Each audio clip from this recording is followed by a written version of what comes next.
The champagne glass trembled in my hand as I watched my daughter Jessica stand at the microphone, her wedding dress catching the golden light of the country club ballroom. 200 guests had fallen silent waiting for her speech. I had just finished writing the final check, $50,000, to cover what the groom's family contribution couldn't handle. Again, I want to thank everyone who made this day possible. Jessica began, her voice carrying that practiced sweetness she'd perfected over the years. My amazing husband, Brad, who showed me what real love looks like. I smiled despite the ache in my back from the double shifts I'd been pulling to make this wedding happen. 28 years old, and she still lit up a room like she did when she was 5, performing ballet recitals in our tiny apartment living room.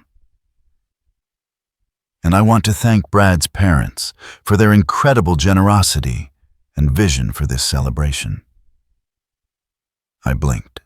The Hamiltons had contributed exactly nothing except opinions about the venue being adequate and the flowers being quaint. But I kept my smile steady. This was Jessica's day. Brad and his family have given me everything I could ever dream of: this beautiful venue, these gorgeous flowers, this perfect dress. She gestured to the designer gown I'd quietly paid for when Brad's business investment fell through last month. They've shown me what it means to be truly supported, truly valued. The room murmured approval. I felt something cold settle in my stomach, but I pushed it down. Maybe she was just nervous. Maybe she'd mention me next. Before we continue, please subscribe to the channel and let us know in the comments where you're listening from. Jessica's eyes found mine across the crowded room. For a moment I saw something flicker there, uncertainty, maybe even regret. Then Brad whispered something in her ear, his hand possessive on her waist, and her expression hardened. "You know," she continued, her voice gaining strength, "some people think love is about sacrifice, about working yourself to the bone, about being—" She paused, her gaze locked on mine. "Just a paycheck." The words hit me like a physical blow. Around me, I could feel heads turning, following her line of sight straight to where I stood, check still folded in my jacket pocket. But real love, the kind Brad and his family have shown me, isn't about money. It's about understanding, about class, about building something beautiful together. Her voice grew stronger, more confident. "Dad, you taught me one important lesson. I never want to settle for someone who thinks love is measured in dollar signs. You're just a paycheck to me now, and Brad gave me everything that actually matters." The silence that followed was deafening. 200 faces turned towards me, some shocked, some pitying, others curious to see how the man who'd just been publicly humiliated would respond. I stood there feeling every one of my 58 years, every sleepless night I'd spent working to give her the life I'd never had. The check in my pocket suddenly felt like it weighed 1,000 pounds. The same hands that had braided her hair for school pictures, that had applauded at every recital, every graduation, every milestone, now hung uselessly at my sides. Brad's smile was triumphant. He'd been working toward this moment for 2 years, systematically erasing me from my daughter's life, replacing every memory of sacrifice with his manufactured sophistication. I could have fought back. Could have stood up and listed every dance lesson, every private school tuition payment, every designer dress, every family vacation charged to credit cards I was still paying off. I could have mentioned the classic Mustang I'd sold to pay for her college, or the engagement ring that Brad had chosen, but I had bought. Instead, I did something that surprised everyone, including myself. I quietly walked away. I didn't storm out. I didn't shout. I didn't cause a scene that would overshadow her wedding photos. I simply turned, walked through the ballroom doors, and stepped into the cool evening air. Behind me, I could hear the awkward murmur of conversation, resuming Brad's voice booming as he tried to redirect the party's energy back to celebration. But I was already gone, walking across the parking lot to my old pickup truck. The same truck I'd driven to her high school graduation, her college move-in day, and every other milestone where she'd still been happy to see me. As I sat in the driver's seat, key in the ignition, I pulled out my phone and made a call I'd been postponing for months. Harold?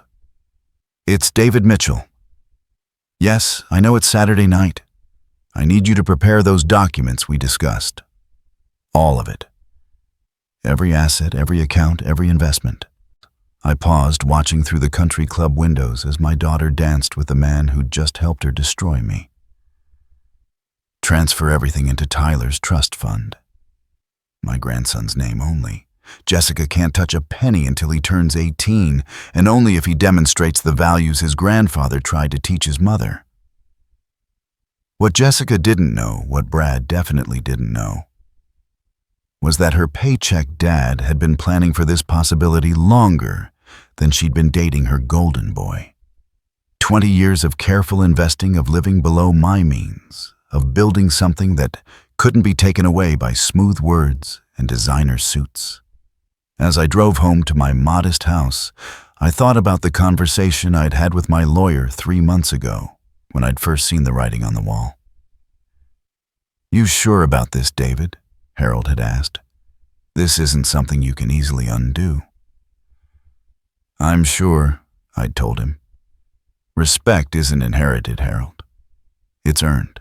And it's time my daughter learned the difference between a father and a paycheck." The wedding would be over soon. The bills would come due. And Brad's house of cards would start to crumble. But tonight, for the first time in 2 years, I slept soundly, knowing that sometimes the most powerful thing you can do is simply walk away.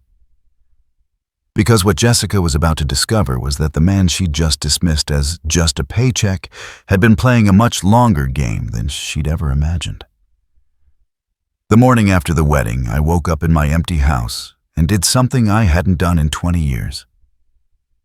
I slept until noon. No alarm clock, no rushing to get Jessica ready for school, no weekend soccer practices or dance recitals. Just silence stretching out like a luxury I'd forgotten existed. Sitting at my kitchen table with coffee that had gone cold, I found myself staring at the refrigerator. 20 years of Jessica's life covered every inch of that white surface. Honor roll certificates, dance competition, ribbons, college acceptance letters, graduation photos. A museum of a relationship that apparently meant nothing to her now. But one photo stopped me cold. Jessica, maybe 7 years old, gap-toothed grin, wearing a hand-drawn t-shirt that read, "My daddy is my hero," in crooked purple letters. She'd made it for Father's Day, so proud she wore it 3 days straight until I finally convinced her it needed washing. "Daddy, you're the strongest man in the whole world," she'd told me that day, wrapping her small arms around my neck. "You can fix anything." I'd believed her then. More importantly, she'd believed it too. The memories came flooding back uninvited, but relentless. Linda had been gone 6 months when I realized Jessica's ballet teacher was giving me those sympathetic looks that meant more than just condolences. Mrs. Patterson pulled me aside after class one Tuesday. "Mr. Mitchell, I know this is difficult, but Jessica's tuition is 3 months behind. I've been waiting to say something because, well..." She gestured helplessly at my work clothes, the paint still under my fingernails from the construction job that barely covered rent, let alone dance lessons. That night, I sat in my truck outside the dance studio, watching other parents pick up their daughters. Fathers in suits, mothers in designer clothes. Kids who didn't have to worry about whether daddy could afford their dreams. Jessica came running out, ballet bag bouncing against her hip. "Daddy," Mrs. Patterson said, "we're doing Swan Lake for the spring recital. I get to be one of the little swans." Her face was pure joy. How do you tell a 7-year-old that her dreams cost more than you make in a month? I didn't. Instead, I sold my father's 1967 Mustang, the car I'd planned to restore, the car I'd dreamed of driving Jessica to her high school prom. It brought in enough to cover 6 months of ballet lessons. "Where's your car, Daddy?" Jessica asked when I picked her up in the borrowed truck from work. "Had to get it fixed, sweetheart. This one's more practical anyway." She never asked again. Kids accept what they have to accept. That became the pattern. Jessica needed something. I found a way. When she wanted to attend the private elementary school where her dance friends went, I took a second job doing weekend landscaping. When she outgrew her bedroom furniture, I built new pieces by hand, staying up until 2 a.m. in the garage, teaching myself woodworking from library books. "You're so handy, Daddy," she'd say, running her fingers along the bookshelf I'd crafted. "You can make anything beautiful." By middle school, she needed more. Better clothes because kids were starting to notice brands, a laptop for school projects, a cell phone because everyone has one, Dad. Each request came with that look, half hope, half apology, because even then she knew money was tight. I never said no. I just found another way. Overtime shifts, side jobs. I painted houses on weekends, fixed neighbors' plumbing, anything to keep her from feeling different from her classmates. The irony is, I thought I was teaching her about love, about sacrifice, about what fathers do. "Dad, you work too hard?" she told me one evening when I came home after midnight from a plumbing emergency call. She was 14 doing homework at the kitchen table. "You should rest more." "I rest when you're happy, kiddo," I'd said, ruffling her hair. "That's what dads do." She smiled then, that same gap-toothed grin from the Hero t-shirt, though the gap had long since been filled by expensive orthodontics I'd financed over 2 years. High school brought new challenges. Jessica discovered she had a gift for leadership, for organizing events, for being the center of attention. Student council, drama club, volunteer work that looked good on college applications. All of it cost money. Costumes, trips, supplies. "Dad, I got elected student body treasurer," she announced one day, practically glowing with pride. "That's wonderful, sweetheart. What does that involve?" "Well, I need to look professional for meetings. Maybe some new clothes, and I should probably get involved in more community service. There's this trip to help build houses in Costa Rica. Each opportunity cost more than the last. But how do you put a price on your daughter's confidence? How do you say no when she's becoming exactly the kind of person you always hoped she'd be?" I found the money. I always found the money. College was the big test. Jessica had her heart set on a small liberal arts school with a prestigious dance program. Out-of-state tuition room and board expenses that made my annual salary look like pocket change. "I know it's expensive, Dad," she said the night she got her acceptance letter. "But they offered me a partial scholarship. It's my dream school." The partial scholarship covered maybe a quarter of the costs. The rest would require loans that would follow me to my grave. But looking at her face so full of hope and possibility, I couldn't be the one to crush that dream. "We'll make it work," I told her. That's what families do. For 4 years, I worked 3 jobs. Construction during the day, security guard on weekends, bookkeeping for a small business in the evenings. I learned to function on 4 hours of sleep. I learned to eat peanut butter sandwiches for dinner while sending her grocery money so she could eat with her friends. She called every Sunday full of stories about her classes, her friends, her expanding world. She'd talk about professors who were changing her life, about the beautiful campus, about feeling like she finally belonged somewhere. "I'm getting such a good education, Dad. This place is teaching me so much about the world, about culture, about what's really important." Apparently, what was really important didn't include the man working himself into the ground to pay for her enlightenment. When she graduated, I was so proud I cried during the ceremony. She looked so poised, so confident, so ready to take on the world. Everything I'd worked for, everything I'd sacrificed, had led to this moment. "Dad, I can't thank you enough," she said, hugging me after the ceremony. "You gave me everything I needed to become who I am." I thought she meant it. I thought all those years of sacrifice had bought something permanent, her love, her respect, her understanding of what I'd given up for her. I was wrong. The real education came later when she moved to the city and started her job at the marketing firm. When she met Brad at a company mixer and discovered what real wealth looked like. When she learned the difference between a father who worked 3 jobs and a boyfriend whose family owned the jobs. Gradually, the Sunday calls became less frequent. The gratitude turned into gentle suggestions that I might want to improve myself. Maybe take some classes, learn about wine, update my wardrobe. "It's just that Brad's family is very sophisticated, Dad. They went to Yale. They summer in the Hamptons. I want you to fit in when you meet them." I bought new clothes. I read books about wine. I practiced pronouncing Moet correctly. None of it mattered. The first time I met the Hamiltons, Brad's father asked what I did for a living, then looked through me when I said, "Construction." His mother complimented Jessica on rising above her circumstances. That night, Jessica pulled me aside. "Dad, maybe you could talk more about your business experience, make it sound more executive. You want me to lie about who I am.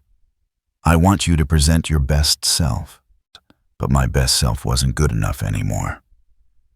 The man who'd sold his car to pay for ballet lessons, who'd worked 3 jobs to fund her dreams, who'd sacrificed everything to give her opportunities, that man was now an embarrassment.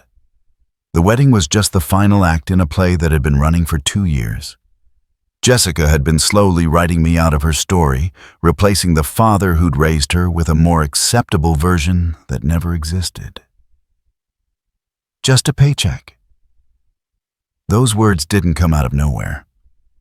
They came from years of my love being redefined as obligation, my sacrifice being reframed as inadequacy, my devotion being transformed into something shameful. But here's what Jessica never understood, what Brad definitely never saw coming. Paycheck dads learn to be very, very careful with their money. And sometimes the man you think you can discard so easily has been planning for your betrayal longer than you've been planning to betray him. The first time Jessica brought Brad home, I knew something was different about her. She stood straighter, spoke more carefully, and kept glancing at him as if seeking approval for every word. "Dad, this is Brad Hamilton," she said, her voice carrying a pride I hadn't heard since her college graduation. "Brad, this is my father, David." Brad's handshake was firm, confident, accompanied by that practiced smile wealthy men learn early. Everything about him was perfectly calibrated, the expensive watch, the designer jeans that probably cost more than my weekly salary, the way he surveyed my modest living room like a real estate appraiser. "Nice to meet you, sir," he said, though his eyes had already moved past me to catalog my furniture.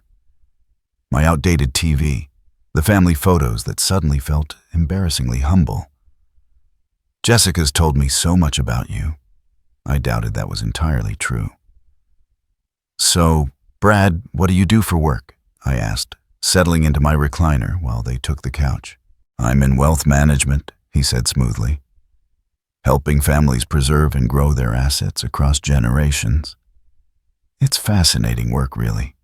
Most people have no idea how to properly structure their financial legacy." The way he said it made my savings account feel like pocket change. "That sounds complicated," I replied. "It can be for people who aren't familiar with sophisticated financial instruments. But when you grow up around it..." He shrugged modestly. "My father's been in private equity for 30 years. I guess I absorbed it through osmosis." Jessica beamed at him like he'd just solved world hunger.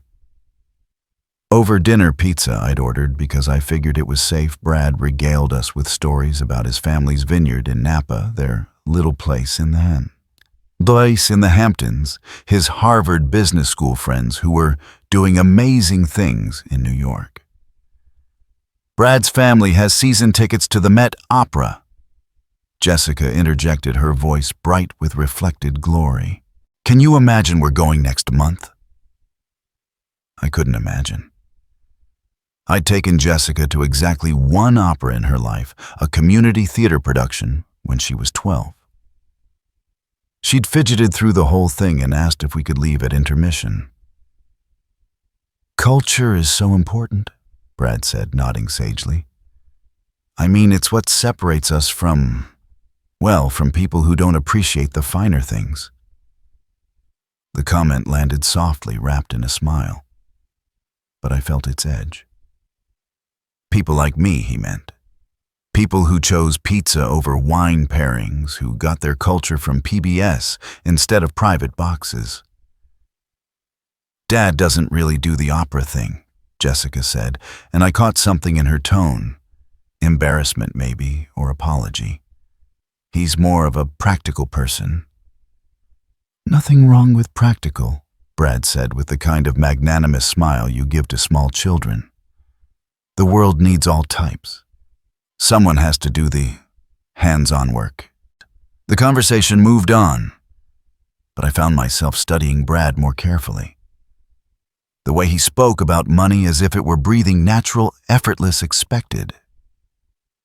The way he referenced his connections casually, like dropping breadcrumbs to mark his territory.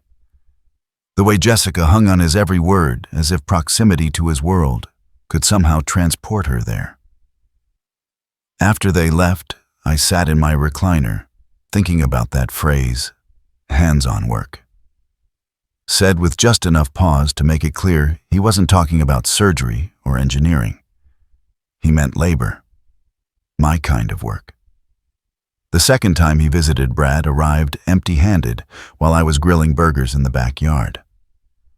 Smells great, he said, though he spent most of dinner pushing food around his plate and talking about the amazing little bistro he'd discovered downtown. You know, Mr. Mitchell, he said as I collected the plates, you should really let me take a look at your investment portfolio. I mean, I'm sure you've done your best, but there are strategies that could really optimize your returns. I don't really have a portfolio, I admitted. Just a savings account and my 401k. The look he gave Jessica was brief, but unmistakable, a mix of pity and vindication. See, his expression said, this is what we're working with. Dad's always been conservative with money, Jessica explained quickly, as if my financial caution was a character flaw she needed to apologize for. Conservative is good, Brad said diplomatically, but there's conservative and there's, missing opportunities. I could set up a consultation with one of my colleagues. No charge, of course. Family rates. I wasn't family yet, but I let it slide. Over the months that followed, Brad began making subtle suggestions. Maybe I should consider updating my wardrobe for when I met his parents. Perhaps I could take a wine appreciation course or read up on current events so I could contribute to conversations at their country club. It's not that you need to change who you are, Dad. Jessica explained one evening when I'd made the mistake of expressing doubt. It's just about presenting your best self. But my best self apparently wasn't good enough as is. The manipulation was so gradual, so carefully orchestrated that I almost admired its artistry. Brad never criticized me directly. Instead, he would tell stories about his own father, how sophisticated he was, how well-read, how he could discuss anything from economics to art history. Then, he'd look at me expectantly, waiting for me to share similar stories about myself. When I couldn't, when my stories were about working overtime to pay for Jessica's dance lessons or building her bookshelf by hand, he'd nod politely and change the subject. Your dad's really genuine. I heard him tell Jessica one evening when they thought I was out of earshot. It's refreshing in a way. So unpretentious. The word unpretentious sounded like an insult dressed up as a compliment. The real turning point came during their engagement dinner.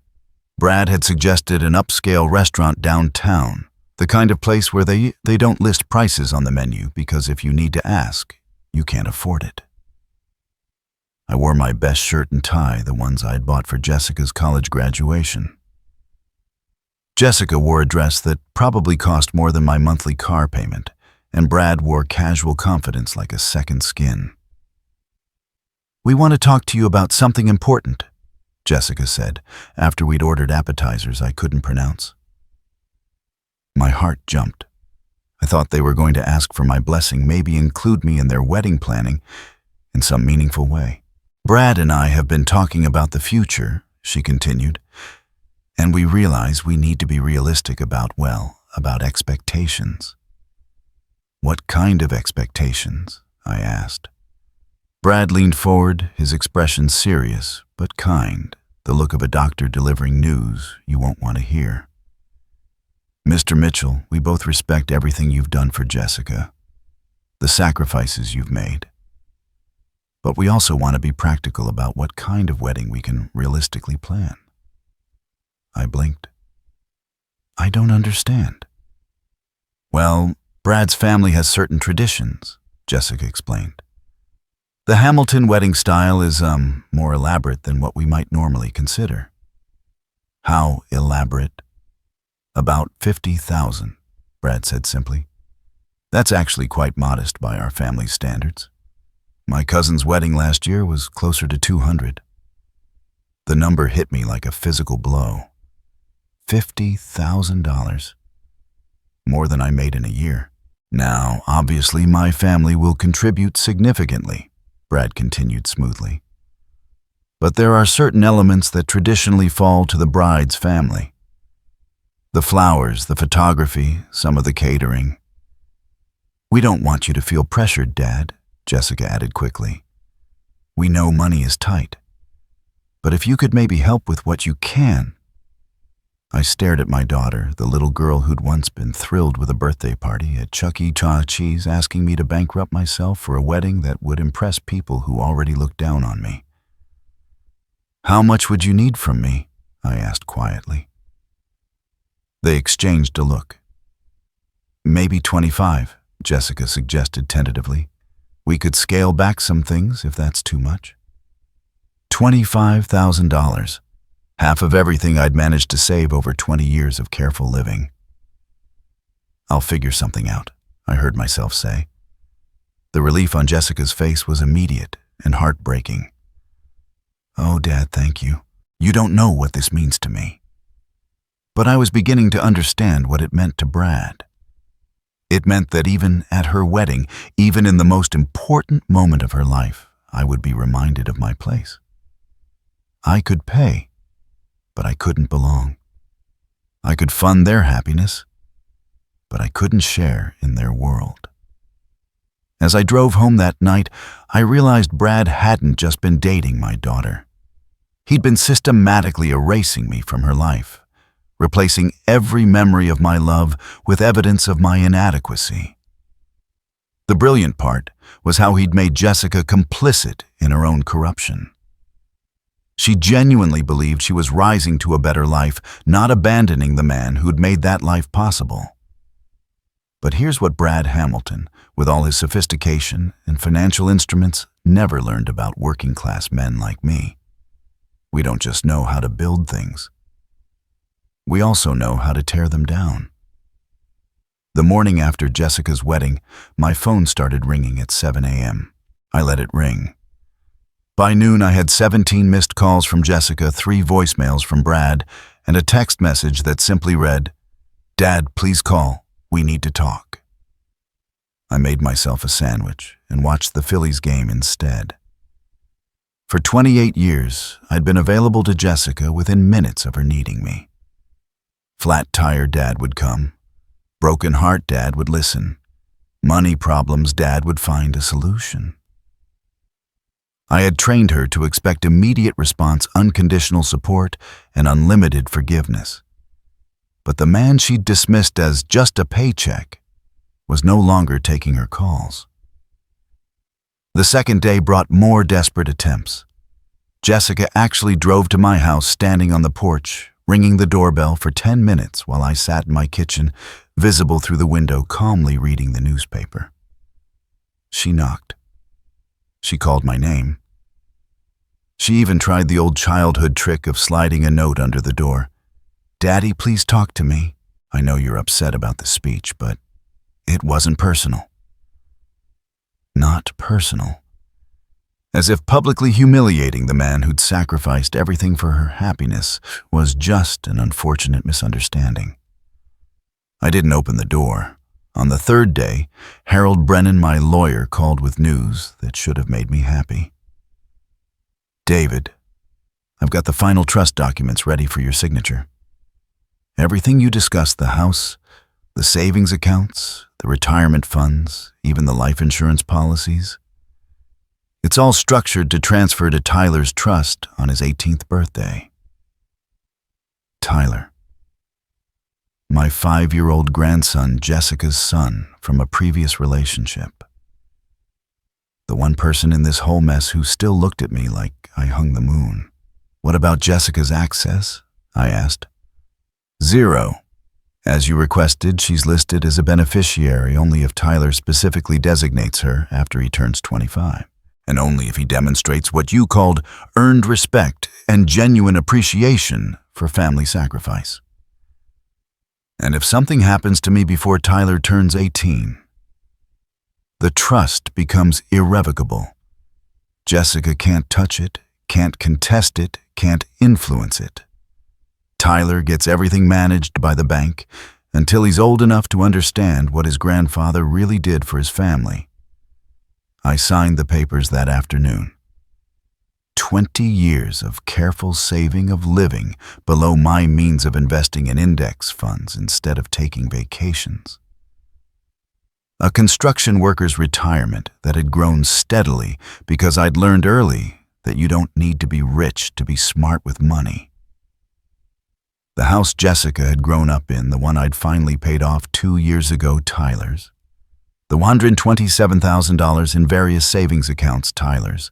The retirement funds that would have eventually helped Jessica buy her own home, Tyler's. The life insurance policy I'd maintained even when I could barely afford the premiums. Tyler's. Everything. But the most satisfying signature was on the final document, the revocation of Jessica's power of attorney and her removal as beneficiary of my will.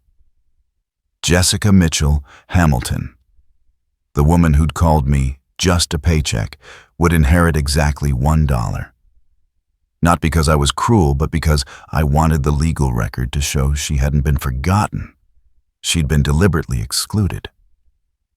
That evening, as I sat in my now owned by Tyler house, Harold called with an update.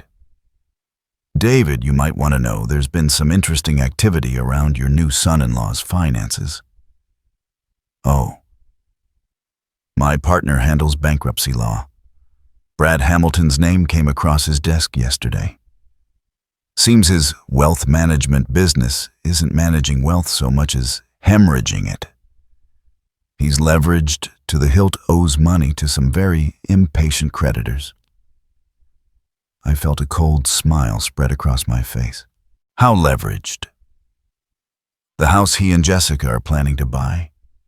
It's being financed with money that doesn't exist. The business he claims is so successful, it's been operating at a loss for 8 months. The Hamilton family money he's been bragging about, most of it's tied up in legal battles with the IRS. And Jessica doesn't know. I doubt it. Men like Brad Hamilton are very good at maintaining appearances right up until everything collapses." After Harold hung up, I sat in my recliner, the one Jessica had always made fun of for being old and unfashionable, and thought about timing. About dominoes. About how sometimes the most powerful move is simply stepping out of the way and letting gravity do its work. The fourth day brought Tyler, Jessica's ex-boyfriend, Marcus, dropped him off for what had been our regular Saturday together. Tyler ran up my front steps like a 5-year-old missile, all energy and excitement. "Grandpa, Mom said you might not want to see me anymore because you're mad at her." I knelt down to his level, this little boy who had his mother's eyes, but thankfully none of her newly acquired airs. "Tyler, do you remember what I taught you about the difference between being mad at someone's choices and being mad at them?" He scrunched up his face, thinking. "You cannot like what somebody does, but still love them." "That's right, buddy. I love your mom very much. But I don't like some choices she's making right now." "Because of Brad," out of the mouths of babes. "What do you think about Brad?" I asked carefully. Tyler shrugged. "He's okay, I guess. But he doesn't really like kids. He pretends to, but I can tell. And he makes Mom act different." "Different how?" "She talks fancy now, and she doesn't laugh at cartoons anymore. And she keeps saying I need to be more sophisticated." He pronounced the word carefully, like he'd been practicing. "What does that mean?" "It means someone convinced her that being yourself isn't good enough." We spent the afternoon the way we always did, building Lego castles, watching old movies, eating ice cream straight from the container. Normal grandfather-grandson activities that apparently weren't sophisticated enough for Jessica's new world. As I tucked Tyler into the couch for his usual Saturday nap, he asked the question that broke my heart a little more. "Grandpa, are you still going to be my grandpa, even if Mom doesn't want you to be her dad anymore?" I smoothed his hair back from his forehead. "Tyler, I will always be your grandpa. Always. And someday when you're older, you'll understand that your mom is just confused right now. She forgot something important." "What did she forget?" "She forgot that love isn't about money or fancy things. It's about showing up. It's about sacrifice. It's about choosing someone every day, even when it's hard." He nodded solemnly, then smiled. "I'll always choose you, Grandpa." That night, after Marcus picked Tyler up, I made one phone call. "Harold, I want to add one more provision to Tyler's trust." "What's that?" "I want to set up a separate educational fund. Something that ensures Tyler goes to college, but also something that teaches him about his family history, about the man his grandfather was, and about the choices his mother made." "You want him to know the truth?" "I want him to know that respect is earned, not inherited. And I want him to understand that sometimes the people who love you most are the ones who refuse to enable your worst behavior." The 5th day, Jessica's calls stopped altogether. The silence should have worried me.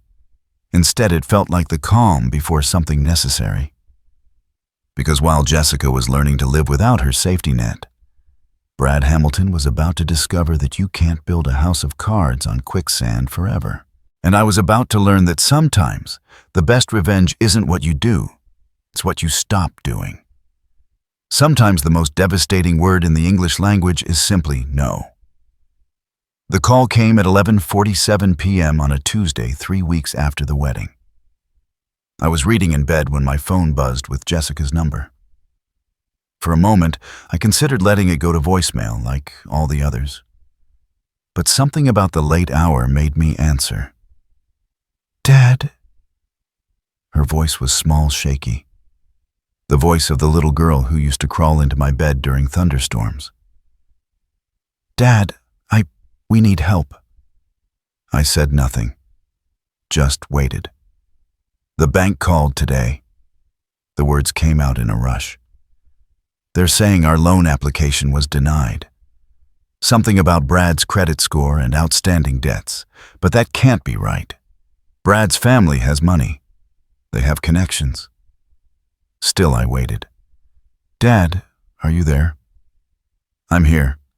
We put an offer on this house, the one I showed you pictures of. The one with the marble countertops and the 3-car garage. We already put down a deposit, and now they're saying we can't get financing. I could picture her pacing their rental apartment, the one that had seemed so glamorous when she'd first moved in with Brad, before she learned what real money looked like. What did Brad say about it? A pause. He says it's just a misunderstanding, a clerical error. He's going to straighten it out with his family's banker tomorrow. And you believe him? Another pause, longer this time. Of course I believe him. He's my husband. The word husband carried a defensiveness that told me everything I needed to know. She was trying to convince herself as much as me. Jessica, why are you calling me at midnight about Brad's banking problems? Because, her voice cracked, because I thought maybe you could co-sign the loan, just temporarily, until Brad gets this sorted out with his people. There it was. 3 weeks after dismissing me as just a paycheck, she wanted me to put my name on a mortgage for a house I'd never be welcome in. How much is the house, Jessica? $450,000. I let out a low whistle. That's a lot of house for a young couple. It's not that much, Dad. Not for people in our position. Brad says we need to think about our future, about building equity, about the kind of neighborhood where we want to raise Tyler. Tyler. She was using my grandson as justification for a house that cost more than I'd make in 15 years. What's the monthly payment? Around $3,000. But Dad, we can afford it. Brad's business is expanding and I'm getting promoted soon. We just need someone with good credit to help us get started. And Brad's credit isn't good. The silence stretched so long I thought we'd been disconnected. There are some complications, she finally admitted. Something about business expenses and cash flow, but it's temporary. I sat up in bed, reaching for the notepad I kept on my nightstand. 28 years of being Jessica's father had taught me to read between her lines. Jessica, honey, I need to ask you something, and I want you to think carefully before you answer. Okay. In the 3 weeks since your wedding, how much of your own money have you and Brad spent on your new life together? What do you mean? I mean, who's been paying for the honeymoon, the apartment, the dinners out, the shopping trips, you or Brad? Another long pause. We're married now, Dad. We pool our resources. That's not what I asked. Look, Brad's going through a temporary cash flow issue. His business requires a lot of upfront investment before the returns come in. So I've been covering some of our expenses from my savings. My heart sank. How much of your savings? That's not really... Jessica, how much? Most of it. But Dad, it's an investment in our future. When Brad's business takes off. When did you last see actual money from Brad's business? Not promises, not projections. Actual money. The silence was my answer. Jessica, I want you to listen to me very carefully. Tomorrow morning, I want you to go to the bank and check your accounts. All of them. And I want you to ask Brad to show you his business financial statements. Not summaries, not explanations. The actual documents. Dad, you don't understand. Brad comes from money. His family has money. That doesn't mean Brad has money. You're being ridiculous. Just because you've never seen real wealth doesn't mean it doesn't exist. And there it was again. The dismissive tone, the implication that my working-class background made me incapable of understanding their sophisticated financial world. You're right, I said quietly. I've never seen real wealth. I've only seen real work. And real work teaches you to recognize the difference between having money and spending money. What's that supposed to mean?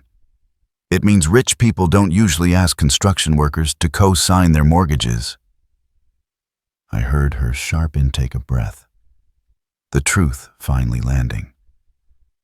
Dad, I can't believe you're being so cruel. I'm your daughter. I'm asking for help, and you're acting like I'm trying to scam you. I'm not your dad right now, Jessica. I'm just a paycheck, remember? And this paycheck is telling you to look at your bank statements before you call me again. I hung up. The next call came 18 hours later. This time Jessica was crying. Dad, you were right. The money, my money, it's gone, almost all of it. I closed my eyes, feeling no satisfaction in being right. How much? $43,000. My savings, my emergency fund, even the money I'd put aside for Tyler's college. Brad said it was just temporary, that his business needed bridge financing, that his family's money was tied up in some investment thing. And now he's saying there was a problem with the business deal. Some client defaulted and the money is tied up in litigation. He says he'll get it back, but it might take months. Where is Brad now? He left this morning. Said he had to fly to New York to meet with lawyers and investors. But Dad, her voice dropped to a whisper. I called the airline. There's no reservation under his name. The house of cards was falling one lie at a time. Jessica, I need you to do something right now. What? Go to Tyler's room and pack a bag for him. Then pack one for yourself. Essential items only. Why? Because if Brad is running from his creditors, you don't want to be there when they come looking for him. Dad, you're scaring me. Good. You should be scared. Scared enough to protect yourself and my grandson. But where will we go? I don't have money for a hotel and I can't ask my friends because Brad said what? He said it would be embarrassing for people to know we were having temporary financial difficulties. Even in crisis, Brad was still controlling her narrative. Jessica, bring Tyler and come home. Home. To the house where your father raised you. Where your son's grandfather is waiting with open arms and no judgment. She broke down then, sobbing into the phone like the lost little girl she'd become. Dad, I'm so sorry. I'm so sorry. You were trying to warn me and I wouldn't listen. I chose him over you and I was wrong. Apologies later, I said gently. Safety first. Come home. 2 hours later, I watched through my front window as Jessica's car pulled into the driveway. The same driveway where I'd taught her to ride a bike, where we'd played catch on summer evenings, where I'd stood waving goodbye every morning as she left for school. Tyler ran up my front steps first, launching himself into my arms, like he hadn't seen me in years instead of just days. Grandpa, Mom says we're having a sleepover. Behind him, Jessica walked slowly, carrying a single suitcase and wearing an expression I'd seen before, the same look she'd had at 8 years old when she'd broken my favorite coffee mug and was afraid to tell me. Hi, Dad, she said quietly. Hi, sweetheart. You hungry? She nodded, tears starting fresh. That night, as Tyler slept in Jessica's old room, she and I sat at the kitchen table where I had helped her with homework for 12 years. But this time we weren't talking about math problems or history reports. We were talking about broken trust and expensive lessons. I lost everything, didn't I? She asked. No, I said, reaching across the table to squeeze her hand. You lost some money. Money can be replaced. But I lost you too. No, Jessica, I'm right here. But the things I said to you, the way I treated you, how can you even stand to look at me? I studied my daughter's face, older now, marked by exhaustion and regret. But still the little girl who'd once worn that hand-drawn, "My daddy is my hero" t-shirt. Because that's what fathers do, I said. We love our children even when they forget how to love us back. She cried, then deep, shuddering sobs that seemed to come from somewhere beyond her recent troubles, from the place where she'd stored all the guilt of the past 2 years. "I don't deserve your forgiveness," she whispered. "Probably not," I agreed. "But you're getting it anyway." That's when I told her about the trust fund, about the house now belonging to Tyler, about the money that would ensure her son never had to choose between his dreams and his dignity. "Everything?" she asked, her eyes wide. "Everything. But what about you? What will you live on?" I smiled. "I've got a pension, a social security check coming someday, and skills that people still need. I'll be fine." "And me. You'll earn your way back, both Tyler's respect and mine. But you'll earn it through your actions, not your apologies." She nodded, understanding finally the lesson it had taken Brad Hamilton's betrayal to teach her. Respect isn't inherited, it's earned. And sometimes the most valuable inheritance you can leave your children is the knowledge of their own strength.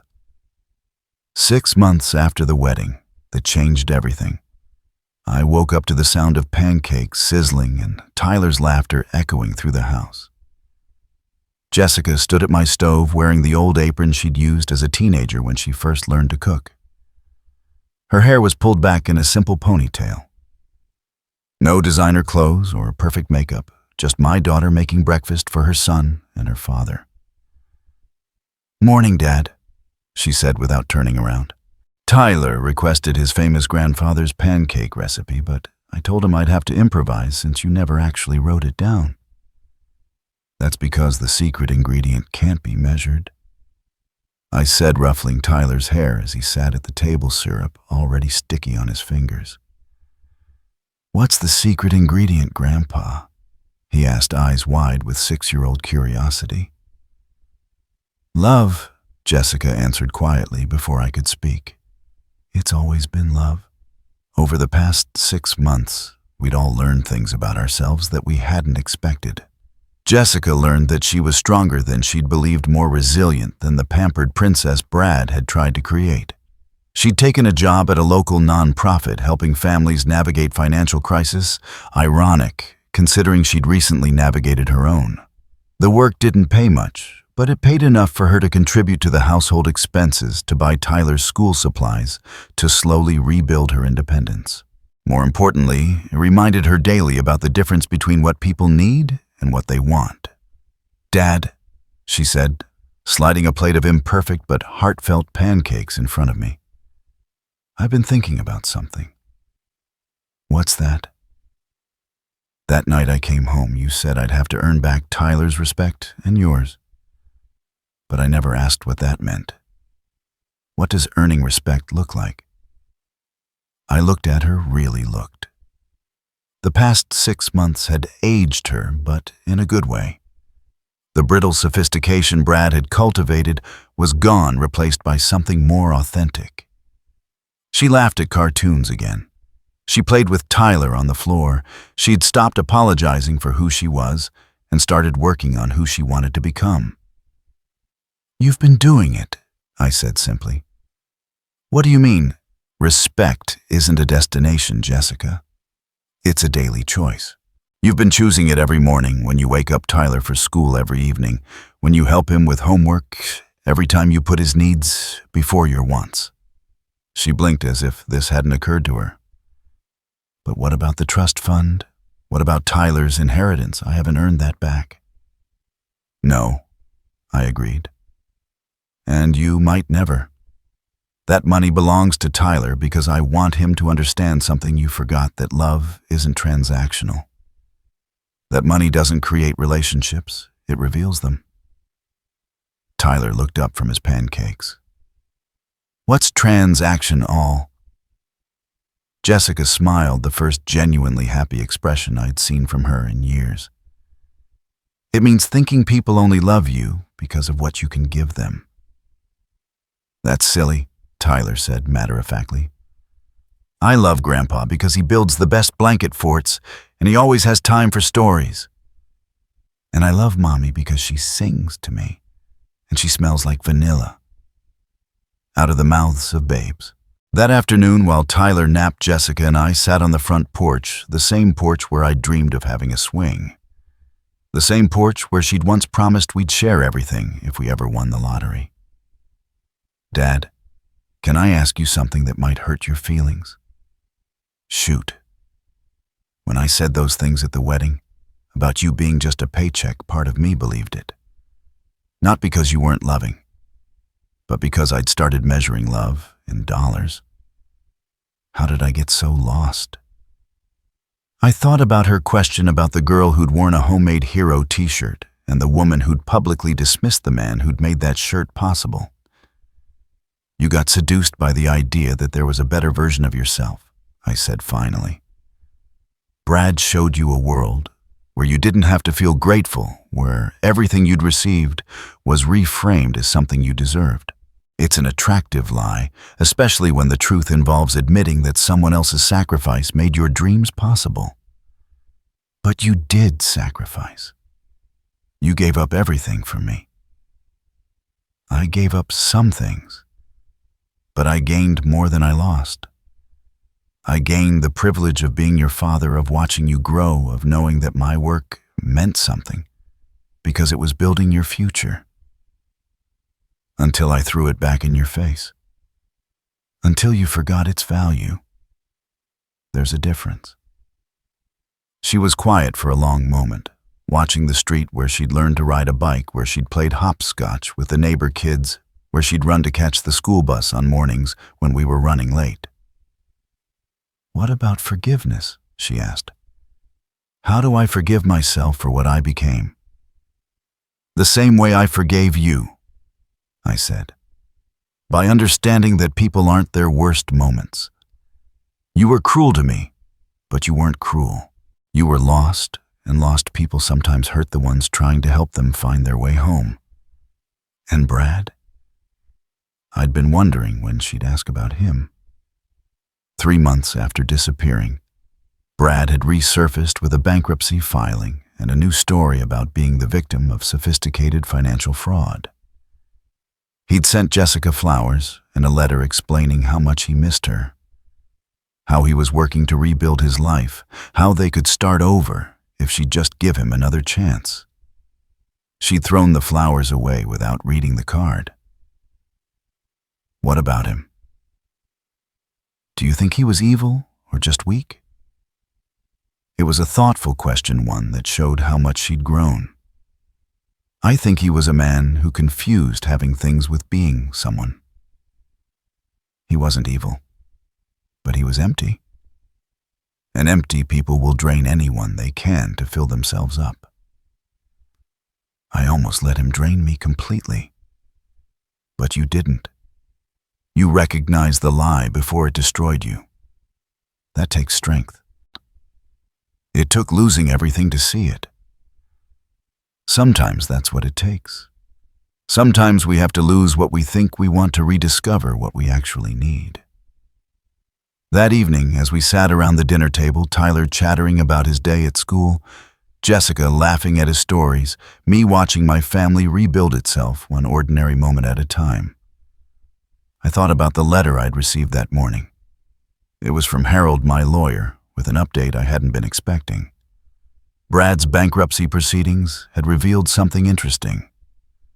The Hamilton family money was real, but Brad had been disinherited 2 years ago for defaulting on a family loan. Everything he'd spent on Jessica, the engagement ring, the fancy dinners, the lifestyle he'd used to seduce her, had been financed with her own savings through a complex series of loans and credit manipulations. In the end, Jessica had paid for her own seduction. I hadn't told her about the letter yet. Maybe I would someday when the wound was less fresh. Or maybe I wouldn't. The specific details of Brad's deception mattered less than the larger lesson that character isn't revealed in how people treat you when they need you, but in how they treat you when they don't. Dad, Tyler's voice pulled me back to the present. Can you tell us a story? What kind of story? A story about a grandpa who loves his grandson so much that he saves all his money to make sure the grandson can go to college and buy a house, and maybe even get married someday. Jessica's eyes filled with tears. Tyler, honey, who told you about? Nobody told me, Tyler said seriously. I figured it out. Grandpa's house belongs to me now, right? But I don't want it to belong to me. I want it to belong to all of us. That's not how trust funds work, buddy, I said gently. Then maybe we should change how they work, he said with the simple logic of childhood. Maybe we should share everything like a real family. I looked at Jessica, saw the hope and fear warring in her expression. She'd learned to expect consequences to understand that forgiveness didn't erase accountability. But she was still learning to believe in second chances. You know what, Tyler, I said. When you turn 18, if you still feel that way, we'll sit down and figure out how to make that work. But first, your mom has to keep proving that she understands the difference between earning something and expecting it.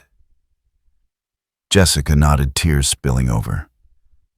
I understand, Dad. And I'll keep proving it. Every day. I know you will, sweetheart. Because that's what family does. We show up, we do the work, and we choose each other every day. Not because we have to, but because we want to. That night, after Tyler had been tucked into bed with his usual 3 stories and 2 glasses of water, Jessica knocked on my bedroom door. Come in. She stood in the doorway, holding something I hadn't seen in years. A photo album, one of the old-fashioned kind with sticky pages and plastic overlays. I found this in my old room, she said. I thought maybe we could look through it together. We sat on my bed like we used to when she was small and couldn't sleep, flipping through pictures that chronicled a life built on sacrifice, love, and the 1,000 small moments that make a family. There she was at 7, gap-toothed and grinning in her hero t-shirt. At 12, rolling her eyes at my attempt to braid her hair for picture day. At 16, hugging me after I'd built her that bookshelf. At 18, walking across the stage to receive her high school diploma while I cheered from the audience. Look at your face in this one, she said, pointing to a picture from her college graduation. In it, I'm standing behind her, my hands on her shoulders, my expression pure pride. You look like you'd just watched someone achieve everything you'd ever dreamed of. I said simply, Dad. Yeah. If I spend the rest of my life proving that I'm worthy of how much you loved me, will that be enough? I closed the photo album and looked at my daughter. Not the woman who'd humiliated me at her wedding, not the girl who'd been seduced by false promises, but the person she was choosing to become. Jessica, you don't have to prove you're worthy of my love. You have to prove you're worthy of your own respect. The love was never in question. She hugged me then the way she used to when she was small, and the world felt too big for her to handle alone. Thank you for teaching me the difference, she whispered. Thank you for learning it. 6 months later, as I write this story, Jessica is still here. Still choosing respect over entitlement, still rebuilding her relationship with Tyler and with herself. The trust fund remains in Tyler's name because some lessons are worth preserving in legal documents. But the most important inheritance I'm leaving my grandson isn't money. It's the knowledge that love isn't measured in dollars, that respect isn't inherited, and that family isn't about what you can give each other, but about how you choose to show up for each other when giving becomes difficult. Sometimes the most valuable gift you can give someone is the opportunity to earn their way back into your heart. And sometimes, if you're very lucky, they'll choose to do the work. Thank you for joining us for David's complete story. If this tale of family forgiveness and earned respect has moved you, please subscribe to Father's Story and share your own experiences in the comments. Remember, respect isn't inherited, it's earned one choice at a time.